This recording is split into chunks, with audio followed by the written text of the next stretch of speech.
আর free fire সৃষ্টি করা Garena company স্থাপিত হয় 2009 সালে। তাদের যাত্রা শুরু হয় সিঙ্গাপুর থেকে। গেরিনার মালিক হচ্ছে ফরেস্ট লি, যিনি একজন অনেক দক্ষ এবং ব্যবসাকে ভালো বোঝার একজন মানুষ। না হলে এই ফ্রি ফায়ার গেমটা হয়তো এতদিনে টিকে থাকতে পারতো না।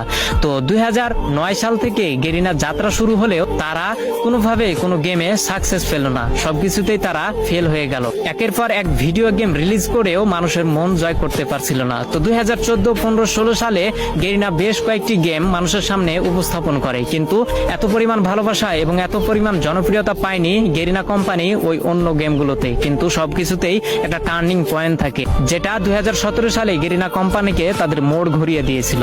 যেহেতু 2017 সালে শুধু পাবজি গেমটাই ব্যাটল রয়্যাল গেম ছিল এবং মানুষের মাঝে উৎপত্তি হয়েছিল একটা বিশেষ গেম হিসেবে, সেহেতু গেরিনা কোম্পানির মালিক ফরেস্ট লি ভাবলো কেননা মোবাইলের জন্য একটা ভালো গেম উপস্থাপন করা যাক বা মানুষের সামনে ছড়িয়ে ফেলা যাক, যার হাত ধরে কয়েকজন টিম নিয়ে এই গেমটাকে তৈরি করার কাজ শুরু করা হলো।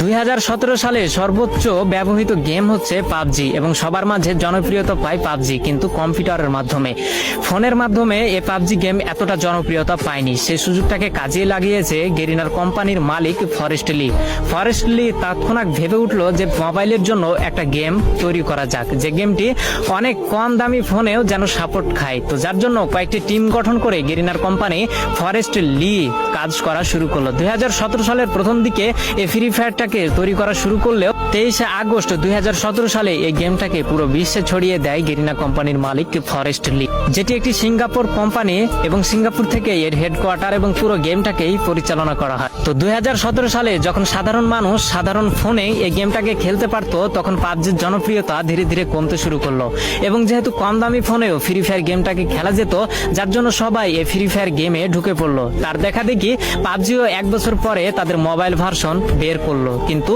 অনেকটা দেরি করে ফেলেছিল পাবজি, কারণ সাধারণ মানুষের মনে এই ফ্রি ফায়ারটা অনেকটাই জায়গা করে নিতে পেরেছিল। তো পুরো বিশ্বে ফ্রি ফায়ার গেম এমন এমন রেকর্ড গড়েছে যা হয়তো আগামী বছরে কোনো গেম এই রেকর্ডগুলোকে ভাঙতে পারবে না। তেমনই দুটি জনপ্রিয় রেকর্ড হচ্ছে 2019 সালে সর্বাধিক প্লে স্টোর থেকে ডাউনলোড করা গেম হচ্ছে ফ্রি ফায়ার গেম, যার জন্য প্লে স্টোর থেকে তাকে অ্যাওয়ার্ড দেওয়া হয়, এবং 2020 সালে দৈনিক 80 মিলিয়ন অ্যাক্টিভ ইউজার এই গেমটি অর্জন করে ধরে রাখতে পেরেছিল, যার জন্য এটি একটি বিশ্ব রেকর্ড হয়েছিল। হয়তো আজ পর্যন্ত অথবা পূর্বে অথবা আগামীতে এই রেকর্ডটি ভাঙতে পারবে না কোনো গেম। তো এগুলোই ফ্রি